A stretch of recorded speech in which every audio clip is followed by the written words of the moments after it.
The following video contains clips from a conversation held at SPOC in 2022. The conversation was unrehearsed. What can you expect at the beginning of the process of being fitted for a prosthetic? To tweak it and make sure it's going to fit you. So John capped it and did a couple of adjustments, but it seemed like in the beginning it's like every few days I was coming back. But I also went through the process with a friend of mine who had diabetes. I try and coincide my appointment with her appointment. If I need an appointment, they usually get me in within a day or two.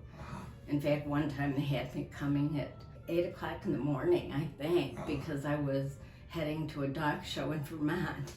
We know your love of dogs is important to you, and you wanted to continue working with them.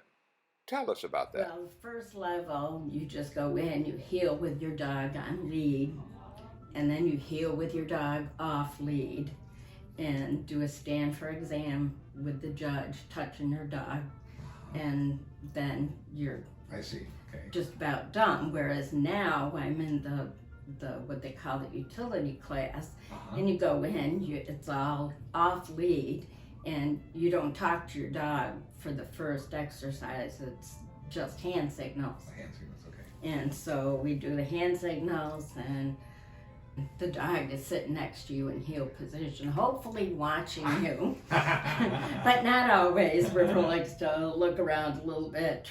Then the last exercise you do, you have to send your dog to go out to the opposite end of the ring, which is about 50 feet away. And when they get down there, you tell them to sit. They turn and look at you, and then you send them over one jump or the other jump, whichever the judge has told you to do. So, you know, I had to keep doing what I did for my obedience club. Me and my friends, we did the cooking. And actually, that's when I first started walking all by myself, because I got into the building and went into the kitchen. I was the only one there. And I walked in the kitchen door, and I sat my crutches down next to me on the counter, and without even thinking, I just walked across to the sink. I gotta walk back there because you realized it like after you were over there. Yeah, because nobody was there. I kept saying, well, maybe so-and-so will show up, but they didn't. So to get my crutch, I had to walk back there again. I want to get back to my show with my dog. They go out of their way to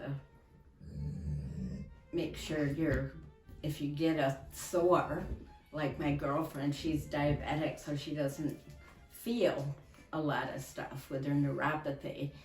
And she'll say, well, I'm kind of sore right there. I said, well, geez, you should say something, and I can take you into the prosthetic place, because they would fit us in.